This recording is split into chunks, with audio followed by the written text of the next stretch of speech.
Hello guys, welcome to current affairs funda. आज के session में हम काफी इंपॉर्टेंट क्वेश्चन यहाँ पर डिस्कस करेंगे, बट उससे पहले आपको एक चीज बताना चाहूंगा। अगर आप बैंकिंग एग्जाम्स की तैयारी कर रहे हैं तो डेटा इंटरप्रिटेशन अलग अलग टाइप्स के टाइप वाइज आपको करंट अफेयर्स फंडा के ऐप में मिल जाएंगे और यहाँ पर हर एक वीडियो सॉल्यूशन फॉर्मेट में आपको क्वेश्चंस दिए गए हैं। तो आप लोग करंट अफेयर्स फंडा के ऐप को डाउनलोड कर लीजिएगा, लिंक मैं आपको डिस्क्रिप्शन में दे दूंगा। चाहे आपका बैंक का एग्जाम हो या इंश्योरेंस का एग्जाम हो, दोनों एग्जाम्स के लिए हमने यहाँ पर हर एक लेवल के क्वेश्चंस को तैयार कर रखा है और करंट अफेयर्स फंडा के मोबाइल एप्लीकेशन में आपको ये सारे डीआई टाइप वाइज मिल जाएंगे। तो चलिए हम लोग यहाँ पर अपने क्वेश्चंस को स्टार्ट करते हैं। सबसे पहले हम लोग क्वांटिटी 1 क्वांटिटी 2 इनको हिंदी इंग्लिश दोनों में हमने यहाँ पर इंक्लूड किया हुआ है और साथ में डेटा सफिशिएंसी इसके क्वेश्चंस को। तो पहला जो टाइप है आपको ये देखना होगा कि जो क्वांटिटी 1 क्वांटिटी 2 को जब आप सॉल्व करते हो तो आपको दो क्वांटिटी दी गई होती हैं। उसमें क्या होता है, आपको इंडिविजुअली दोनों को सॉल्व करना होता है। एक को सॉल्व करोगे कुछ रिजल्ट आएगा, दूसरी क्वांटिटी को सॉल्व करोगे कुछ रिजल्ट आएगा। दोनों के बीच में रिलेशन यहाँ से ऑप्शन देखकर बनाना होता है कि क्वांटिटी 1 जो है बड़ी है, ग्रेटर देन है क्वांटिटी 2 से, या फिर लेस देन है। कभी कभी क्या होता है कि क्वांटिटी 1 में दो वैल्यूज निकल कर आएंगी और यहाँ पर भी दो वैल्यूज आएंगी। तो एक हो सकता है बराबर हो, लेस देन हो, ओके, या हो सकता है कि ग्रेटर देन लेस देन हो जाए उस केस में। और तीसरा एक जो डी वाला ऑप्शन है ये क्या है, इसमें क्या है कि क्वांटिटी 1 और क्वांटिटी 2 दोनों वैल्यूज बराबर हो जाए। जैसे आपने इसको सॉल्व किया ये 70 आई, इसको आपने सॉल्व किया ये भी 70 आई, तो क्या है आपका ये वाला डी ऑप्शन, दोनों बराबर है, या फिर हम कहेंगे नो रिलेशन एग्जिस्ट। ठीक है, ये आपने जो क्वांटिटी के क्वेश्चन सॉल्व की होंगी ax square plus b x plus c equal to 0, तो उस केस में ये वाले ऑप्शन काफी मैच करते होंगे। लेकिन यहाँ पर जो ये क्वेश्चन होते हैं ये आपकी लैंग्वेज प्रॉब्लम के ऊपर आधारित होते हैं, तो इनको ही हम यहाँ पर सॉल्व करते हैं। सबसे पहला क्वेश्चन ध्यान से देखना है, यहाँ पर इसमें लिखा गया है क्वांटिटी 1 को हम लोग रीड करते हैं पैरेलल, हिंदी भी नीचे लिखा हुआ है। A and B can do a piece of work in 12 hours, मतलब ए और बी किसी काम को 12 घंटे में पूरा करते हैं और 18 घंटे में बी। ठीक है, ए और बी, ए का 12 घंटे बी का 18 घंटे। तो यहाँ पर हम क्या करते हैं, पार्टीशन कर लेते हैं और क्वांटिटी 1 को सॉल्व कर रहे हैं। तो ए का क्या है 12 है और बी का कितना है, ये है 18 है। ओके, फिर लिखा है if both started to work on alternate days, यदि दोनों एक दिन के बाद एक दिन छोड़कर काम करते हैं। शुरुआत किससे है, स्टार्टिंग विद बी, ये बहुत इंपॉर्टेंट है, यहीं से आपका क्वेश्चन बनेगा। With be starting the work, जिसमें बी जो है कार्य को शुरू करता है तो कार्य को समाप्त होने में कुल कितना समय होगा ये आपको कैलकुलेट करना है। और क्वांटिटी 2 तो आपको डायरेक्टली 15 घंटे यहाँ पर दिया गया है। ठीक है, मतलब कि दोनों का ए प्लस बी का ये आपको डायरेक्टली दिया गया है। पहले को आपको केवल सॉल्व करना है। तो आप देखो 12 18 इनका एलसीएम ले लो, 36 आया। अगर आप यहाँ पर इफिशियंसी निकालते हो, मतलब हम ये कह सकते हैं कि पर यूनिट वर्क, ठीक है, जैसे हम लोग टाइम एंड वर्क में 1 डे वर्क निकालते थे वैसे ही एफिशिएंसी यहाँ पर होगी। तो 36 को 12 से करोगे ये कितना 3 बार जाएगा, ये आपका 2 बार जाएगा। दोनों को अगर आप मिला देते हो तो 5 यूनिट जो है ये आपका इफिशियंसी आ गया। ठीक है, 1 यूनिट वर्क के अकॉर्डिंग। ठीक है, अब यहाँ पर क्वेश्चन कह रहा है कि बी स्टार्ट करता है, तो पहले बी करेगा, फिर ए करेगा, फिर बी करेगा, फिर ए करेगा। तो देखो रिपीटेशन कहाँ पर हो रहा है, बी ए के बाद में फिर बी ए आता रहेगा। तो आप एक साइकिल यहाँ पर काउंट कर लो, हमने आपको ये बताया था कि आप एक साइकिल निकाल लो। देखो बी की इफिशियंसी कितनी है, ये है 2, ए की इफिशियंसी कितनी है, ये है 3। तो अगर दोनों को मिलाओगे तो हो गई 5 इफिशियंसी। अब टोटल 36 घंटे, ये हमने क्या है कैपेसिटी ली थी, तो 36 को आप क्या करो 5 से डिवाइड करो, कितने टाइम्स आ रहा है टोटल निकालना है। 5 से 7 बार ये पूरा जाएगा, मतलब 7 टाइम्स आ गया। तो देखो जितने टाइम आता है और कितने लोग हैं इन्वॉल्व, 1 और 2, 2 लोग इन्वॉल्व हैं, तो 2 से आप मल्टीप्लाई कर दो तो 14 आवर तो ये निकल कर आ गया। तो देखो यहाँ पर रिमाइंडर भी कुछ बच रहा है ना, 5 से 7 बार तो जा रहा है, एक आपकी जो वर्क है 1 यूनिट ये आपकी रिमेनिंग बच रही है यहाँ पर। तो इस एक को कौन करेगा, जो स्टार्ट कर रहा है, क्योंकि ये साइकिल तो पूरी हो जाएगी, पहले इन दो ने किया, फिर 2 ने किया, फिर 2 ने किया। जो बचा हुआ काम होगा वो किसके पास आएगा, वो आएगा इसके पास में, बी के पास में। लेकिन बी की क्षमता 2 करने की है तो आप 2 से इसको डायरेक्टली डिवाइड कर दो, तो ये क्या आ गया 14.5 आवर ये निकल कर आ गया। तो ये आपका क्या था Q1 था, ये आपका क्या था Q2 था। तो यहाँ पर आप देख सकते हैं Q1 is less than Q2, ठीक है। ये चीज़ यहाँ पर क्लियरली दिख रही है कि Q1 14.5 है, ये आपका 15 है, तो ये आ गया। अब मेरा ये कहना है कि अगर आपके एग्जाम में जब क्वेश्चन आएंगे तो इस क्वेश्चन से लेवल हमेशा अच्छा ही होगा, ओके। तो आप ये ध्यान रखना कि आप अगर छोटे क्वेश्चंस की प्रैक्टिस करो तो धीरे धीरे आपको लेवल अपना बढ़ाना होगा। यहाँ पर आपको time, speed, distance, boat and stream, okay, कुछ अरिथमेटिक प्रॉब्लम्स यहाँ पर मिल सकती हैं, या फिर हम कहें प्रॉफिट लॉस मिलेगा, तो ऐसे क्वेश्चंस आपके एग्जाम में पूछे जाते हैं। अब यहाँ पर हम लोग क्वेश्चन नंबर 2 को देख लेते हैं। देखो ये क्वेश्चन 2 आप ध्यान से थोड़ा देखना। इस क्वेश्चन 2 में क्या हिंदी इंग्लिश दोनों पैरेलल दिया है, और क्वेश्चन जो है आपका वो है CI और SI बेस्ड। तो यहाँ पर हमें क्वांटिटी 1 को हम लोग इसको 2 ब्लॉक में डिवाइड कर लेते हैं, क्वांटिटी 1 और क्वांटिटी 2 दोनों यहाँ पर हम कैलकुलेट करने वाले हैं। अब देखो इसमें पहली चीज क्या लिखा हुआ है कि find the CI earned on the sum of 4800। तो प्रिंसिपल अमाउंट कितना है 4800 रुपये, रेट कितनी दी है 10%, और टाइम कितना दिया है 2 साल। तो आपको निकालना क्या CI, इसमें क्या निकालना है, सेम अमाउंट है 4800 रुपये, 4800 ये है, 7% जो रेट है वो है 7%, और टाइम कितना है 3 साल, 3 ईयर। तो यहाँ पर आपको निकालना क्या, साधारण ब्याज, मतलब कि सिंपल इंटरेस्ट। तो आपको यहाँ पर ऐसा ही निकालना है। तो देखो CI 2 साल के लिए क्या ग्राफ बनाते थे, कुछ इस तरीके से हम बनाते थे। अब यहाँ पर क्या है 4800, 4800 जो प्रिंसिपल अमाउंट है इसका 10% डायरेक्टली निकाल दो, कितना आएगा 480, यही आपका यहाँ पर भी रहेगा, ठीक है। अब इस इंटरेस्ट पर इंटरेस्ट आपका 10% और लगेगा, क्योंकि 2 साल की बात हो रही है। तो यहाँ पर 480 का 10% निकालोगे कितना आ जाएगा 48। CI निकालना है तो CI में तीनों ये जो वैल्यूज हैं ये आपकी ऐड हो जाती हैं, ठीक है। तो CI यहाँ पर कितना हो गया, इसके लिए देखो 480 प्लस 480 ये आपका कितना आ गया 960 प्लस 48, तो ये कितना आ जाएगा, ये आ जाएगा 1008, ओके। अब ये मैंने CI निकाल दिया, कंपाउंड इंटरेस्ट, चक्रवृद्धि ब्याज आपका ये आ गया। SI डायरेक्टली निकाल दो, PRT/100, PRT/100 क्यों, क्योंकि प्रिंसिपल, रेट, टाइम तीनों का मल्टीप्लाई डिवाइड बाई 100, ये आपका SI हो जाता है। तो देखो ये 4800 यहाँ पर रखोगे, 100 से डिवाइड करोगे तो डायरेक्टली 48 लिख लो, रेट 7 है, ओके। अब यहाँ पर क्या है 3 ईयर, ये हो गया।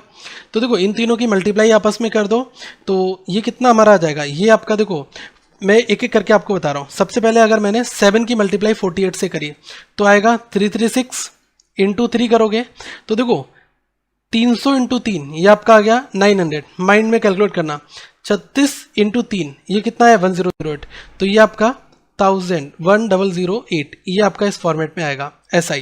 तो देखो CI SI दोनों बराबर हैं, तो क्वांटिटी 1 बराबर क्वांटिटी 2, तो हमारा ऑप्शन क्या है जो आपको दिया गया है, ऑप्शन नंबर D, ठीक है, नो रिलेशन वाला, वो यहाँ पर बनेगा, ओके। यहाँ पर हम लोग डेटा सफिशिएंसी के क्वेश्चंस को देखेंगे।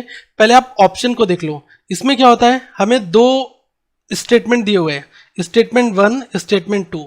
तो क्या होता है कि अगर आपका स्टेटमेंट 1 एलोन सफिशिएंट है आंसर देने के लिए, और सेकंड जो है उससे आंसर नहीं निकलेगा, तो आप ऑप्शन A चूज करते हो। ऑप्शन B कब चूज करना है आपको, जब आपका सेकंड एलोन सफिशिएंट है और first alone is not sufficient, तो हम ऑप्शन B चूज करते हैं। C वाले ऑप्शन में क्या है, ये आपकी आइदर और की कंडीशन बनती है। D ऑप्शन में क्या है कि अगर आप दोनों को मिला रहे हो फिर भी आपका आंसर नहीं निकल कर आ रहा, मतलब कि both statement first and second together are not sufficient, ठीक है। ऑप्शन ई में क्या होगा कि आपने दोनों को मिलाया फर्स्ट एंड सेकेंड टुगेदर, ये जरूरी है, are necessary to answer the question, तो ऑप्शन ई चूज करते हैं। अब आप यहाँ पर ये देखो एक एल्जेब्रिक फंक्शन टाइप का बनेगा। वैसे क्वेश्चंस यहाँ पर ज्यादातर आपके हर तरीके के आते हैं, मिक्स आते हैं, मतलब एज का आ जाएगा, बोट एंड स्ट्रीम का आ जाएगा, time, speed, distance, profit loss, percentage, ratio. तो जो बेसिक अरिथमेटिक है वो बहुत ज़्यादा इंपॉर्टेंट है, और आजकल एग्जामिनेशन में यही ट्रेंड चल रहा है कि आपको ये चीज़ें देखने को मिल रही हैं, ओके। पहले क्या दिया, statement 1 A minus B equal to 5, ये आपको दिया गया है, और सेकंड क्या दिया है, AB इक्वल टू 204। निकालना क्या है, A प्लस बी का सम करना है। क्या ये पॉसिबल हो पाएगा, किसी तरीके से आपको ये बताना है। देखो इंडिविजुअली पहला तो नहीं बनेगा, ये भी नहीं बनेगा, सेकेंड भी, क्यों, क्योंकि यहाँ पर आपको A माइनस बी केवल एक इक्वेशन दी है। अगर कोई और इक्वेशन होती तब हम A प्लस बी, A की वैल्यू और B की वैल्यू निकाल पाते। तो individually A minus B equal to 5, इससे आप A प्लस बी नहीं निकाल पाओगे, यहाँ पर भी नहीं कर पाओगे। दोनों को कंबाइन करके एक बार देखते हैं। तो पहले इसको थोड़ा सिंप्लीफाई कर लेते हैं। मैं क्या करता हूँ, इसमें दोनों साइड स्क्वायर कर देता हूँ, मतलब A square plus B square minus का 2AB और 5 का स्क्वायर कितना हुआ 25। आप देखो आपको करना अल्टीमेटली क्या है, a प्लस बी ये निकालना है। तो आप ये देखो अगर मैं a प्लस बी का होल स्क्वायर निकाल देता हूं और यहां पर हमें कोई नंबर मिलता है तो हम क्या करेंगे, अंडर रूट ले लेंगे और इससे हमारा क्वेश्चन सॉल्व हो सकता है, चांसेस हैं। तो एक बार इसको ट्राई करो। तो आप पहले अगर a प्लस बी का होल स्क्वायर बनाओगे तो क्या करना होगा, प्लस 2ab चाहिए, तो हम क्या करते हैं दोनों साइड प्लस 2ab ऐड कर देते हैं। तो ये आपका बन गया a square plus B square. यहाँ पर मैंने 2ab ये ऑगमेंट किया है, ऐड किया हुआ है, तो मुझे इस साइड में भी 2ab को ऐड करना होगा, तो कोई फर्क नहीं पड़ेगा इक्वेशन पर। और ये वाली चीज तो आपकी पहले से ही थी यहाँ पर, ये हमने यहाँ पर रख दी। इसको आप मिलाओगे तो क्या बन जाएगा, a प्लस बी का होल स्क्वायर, ये बना दिया। अब ये माइनस के 2ab है, उधर ले जाओ प्लस के 2ab बन जाएंगे, तो 25 प्लस, देखो प्लस का 2ab और ये भी प्लस के 2ab, तो कितने हो गए 4ab।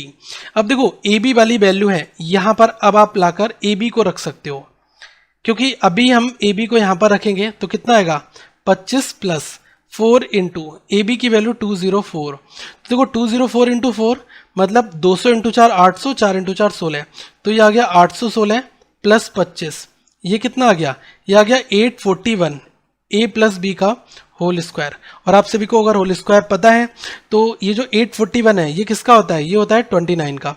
तो यहाँ से मुझे a प्लस बी की वैल्यू मिल जाती है 29। अब एक चीज को मैं यहाँ पर कहना ये चाहूँगा कि हर एक केस में आपको ये देखना है कि यहाँ पर जो कैलकुलेशन सिंप्लीफाई हो रही है, ए बी को आपने डायरेक्टली रख दिया, तो अब आपको ये पता है कि a plus B equal to ये है, a प्लस बी मुझे कोई ना कोई वैल्यू मिल जाएगी। अगर मैं a प्लस बी निकाल सकता हूँ तो फर्दर कैलकुलेशन वाला जो पार्ट है ये वाला, ये आपके लिए इतना ज़्यादा इंपॉर्टेंट नहीं है, एग्जाम में करने की जरूरत नहीं है। आप ये देखो कि इक्वेशन बनी, अगर मैं ए बी की वैल्यू रख दूंगा तो ये पूरी की पूरी एक डिजिट आपको एक नंबर मिल जाएगा। अब जब नंबर मिल जाएगा तो इसका आप स्क्वायर निकाल सकते हैं, ठीक है। इस टाइप से अंडर रूट भी बन जाएगा आपका यहाँ पर, ओके। तो यहाँ पर हमें दोनों को मिलाकर तब हमारा आंसर निकलेगा। तो क्या आपका ऑप्शन होगा, option number E, the data in both the statement first and second together are necessary to answer the question, okay. Next आ जाओ आप, यहाँ पर ये आपका जो क्वेश्चन है ये आपका परसेंटेज प्रॉफिट लॉस इसके ऊपर आधारित है। यहाँ पर हमें क्या दिया हुआ है, ये डेटा सफिशिएंसी का ही पार्ट है और दो स्टेटमेंट आपको दे रखे हैं। इसमें लिखा है कि ये आपको profit percentage earned by the shopkeeper, ये आपको फाइंड करना है। तो कौन से डेटा से आप निकाल सकते हो, फर्स्ट और सेकेंड। देखो फर्स्ट में क्या लिखा है कि ही sold the article for ₹180 at a discount of 25%। मतलब क्या कि 25% का डिस्काउंट देकर वो 180 में सेल कर रहा है, मतलब मार्क प्राइस पर उसने डिस्काउंट दिया, तो 25% का डिस्काउंट दिया, इसका मतलब 75% पे उसने प्रोडक्ट को सेल कर दिया। तो क्या है 75% इक्वल टू 180, यहाँ से आप 100 निकाल दो, तो ये क्या है हमने मार्क प्राइस निकाल दिया, ठीक है। डिस्काउंट आपका मार्क प्राइस पर है। तो यहाँ पर आप ये देखो कि 100 आप कैसे निकालोगे, 180 डिवाइड बाई 75 इंटू 100, ये हो जाएगा। देखो 75 इक्वल टू 180 है, तो अगर आप एक की वैल्यू निकालोगे तो 180 बटे 75, 100 कैसे आएगा, इंटू 100 कर दो। 25 से 3 बार, 25 से 4 बार, 3 से 6 बार 60 हुआ, 60 इंटू 4 ये आपका 240। मतलब मुझे मार्क प्राइस पता चल गया। पूरे क्वेश्चन में अगर मैं फर्स्ट को सॉल्व कर रहा हूँ, स्टेटमेंट फर्स्ट को, तो यहाँ पर हमें कहीं पर भी कॉस्ट प्राइस नहीं दिया गया है, तो आप फर्दर ये नहीं बता सकते कि परसेंटेज प्रॉफिट वगैरह क्या है, ओके। तो जब सीपी नहीं दिया है तो ये हमारा ए लोन जो है सफिशिएंट नहीं है, फर्स्ट वाला, ओके। सेकंड को देख लो, इसमें लिखा है the ratio of the cost price and selling price, मतलब कि सीपी और एसपी का रेशियो आपको कितना दिया है, 5:6। तो देखो 5:6, तो आप क्या करोगे, इसको आप 5x मान लो, इसको आप 6x मान लो। तो अगर मैं यहाँ से प्रॉफिट की बात करूंगा तो 6x माइनस 5x करोगे, एसपी माइनस सीपी, तो प्रॉफिट कितना आ गया, x आ गया। प्रॉफिट परसेंट अगर आप यहाँ पर निकालते हो तो जो x प्रॉफिट आपका आया, प्रॉफिट किस पर होता है, सीपी पर होता है, तो डिवाइड बाई 5x हो गया इंटू 100 हो गया। x से x कटा 5 से 20 बार, तो हमें प्रॉफिट मिल गया 20%। तो आपने देखा निकालना क्या था, परसेंटेज प्रॉफिट, ये आपको सेकेंड वाले से निकल कर आ रहा है, फर्स्ट से नहीं आया। तो हमारा आंसर क्या होगा, second alone sufficient to answer the given question, ठीक है, बट फर्स्ट नॉट। तो ऑप्शन नंबर जो आपका बी है आप उसको चूज करोगे, ओके। आप लोग अपने डाउट्स यहाँ पर पूछ सकते हैं और जो क्वेश्चन मैंने पूछा उसका जवाब जरूर यहाँ पर दें। अगली वीडियो में हम फिर मिलते हैं। यहाँ पर प्लेलिस्ट आपको अदर वीडियोस की हमारी मिल जाएगी, वो आप देख लें और अगर कोई डाउट हो उसको पूछें और भी एनालिसिस आपको यहाँ पर मिलता रहेगा। इस वीडियो को लाइक करें, शेयर करें और ज़्यादा से ज़्यादा लोगों को इस चैनल के बारे में बताएं। Thank for watching this video. Have a good day.